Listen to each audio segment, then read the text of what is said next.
કેમ છો બધા મજામાં ને? ગુજરાતી ઘરેલું રસોઈમાં તમારું સ્વાગત છે.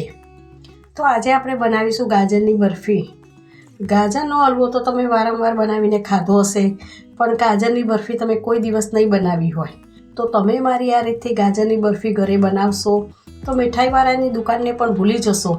તો ચાલો બનાવવાનું શરૂ કરીએ. તો અહીંયા મેં 1 કિલો જેટલા લાલ લાલ તાજા ગાજર લીધા છે. તેને મેં ધોઈને સાફ કરી લીધા હતા. પછી ગાજરને ચપ્પાની મદદથી છોલી લેવાના, જેથી કરીને ઉપરના જે રેસા હોય તે નીકળી જાય. પછી ગાજરને આવી રીતે સમારી લેવાના.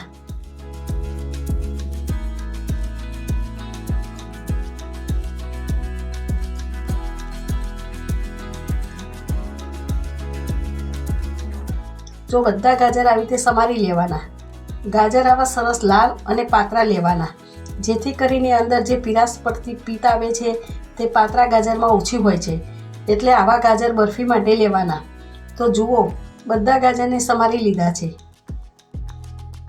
પછી એક મિક્સર જાર લઈશું. પછી તેમાં સમારેલા ગાજર નાખીશું. પછી ગાજરને અધકચરા મિક્સ કરીશું.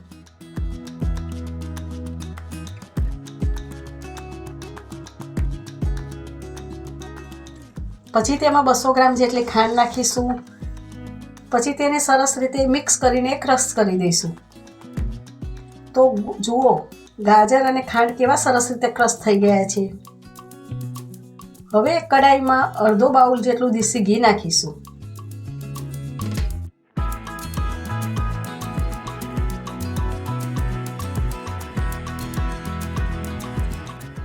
ઘી ગરમ થઈ ગયા પછી 1 બાઉલ જેટલી સોજી નાખીશું. પછી તેને બરોબર હલાવીને મિક્સ કરી દઈશું.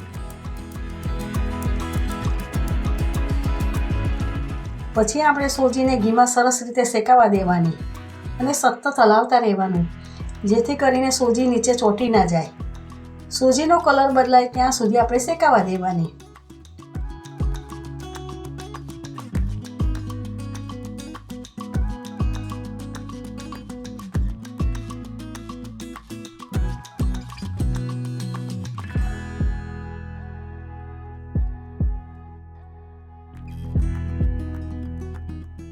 તો હવે આપણી સોજી શેકાઈને કલર બદલાઈ ગયો છે.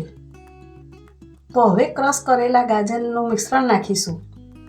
પછી તેને હલાવીને મિક્સ કરી દઈશું.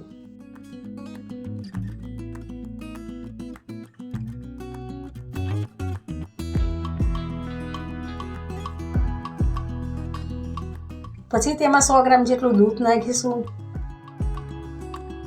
પછી તેને બરોબર હલાવી દઈશું. દૂધ નાખવાથી ગાજરનું મિશ્રણ અને સોજી સરસ રીતે ચડી જાય. પછી સતત મિશ્રણને હલાવતા રહેવાનું.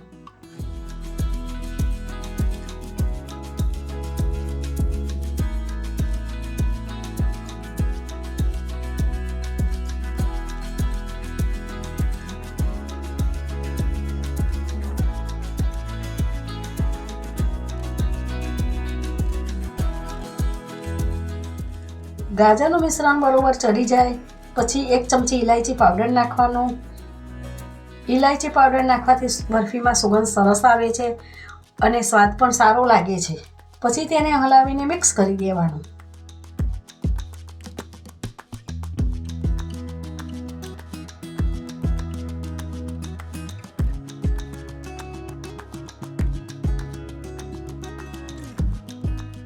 પછી 100 ગ્રામ જેટલો મિલ્ક પાવડર નાખવાનો. મિલ્ક પાવડર નાખવાથી આપણી બરફી ઘટ્ટ બને છે અને માવા જેવો સ્વાદ પણ આવે છે. તમારે મિલ્ક પાવડરના બદલે માવો પણ લઈ શકો છો. પછી તેને બરોબર હલાવીને કટ કરી દઈશું.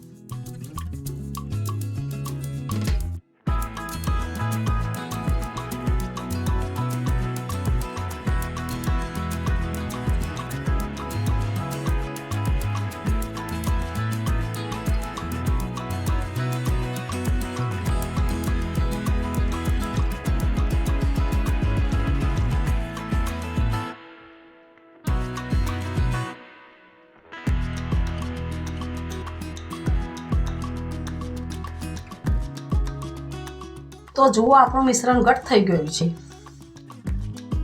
તો હવે તેમાં કાજુ બદામના પીસ નાખી દઈશું.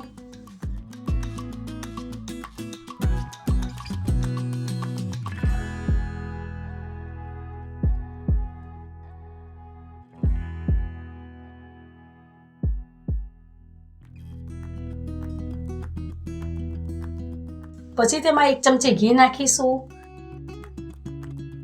પછી હલાવી દઈશું. હજી મને ઘી ઓછું લાગે છે એટલે મેં ફરીથી 1 ચમચી ઘી નાખ્યું છે. પછી બરોબર હલાવી દઈશું. ઘી વધુ નાખવાથી બરફી સ્વાદિષ્ટ અને પોચી અને મુલાયમ બને છે.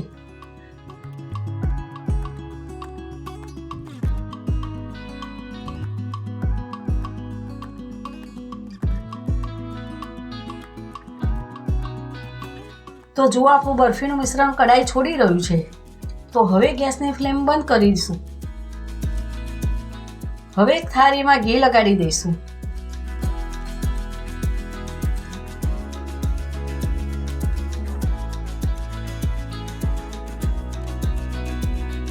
પછી આપણે એમાં મિશ્રણ નાખીશું.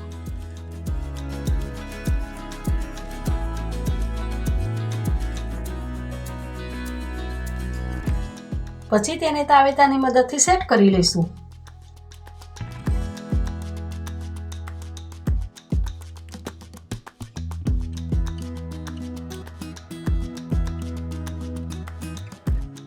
તો જુઓ આપણી ગાજરની બરફી બરોબર સેટ થઈ ગઈ છે.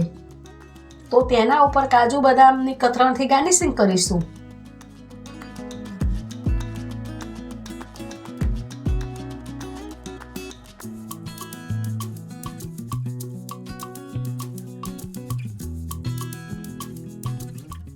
હવે આપણે 15 થી 20 મિનિટ સુધી ઠંડી પડવા દઈશું. 20 મિનિટ ઠંડી પડી ગયા પછી આપણે બરફીના કાપા પાડી લઈશું.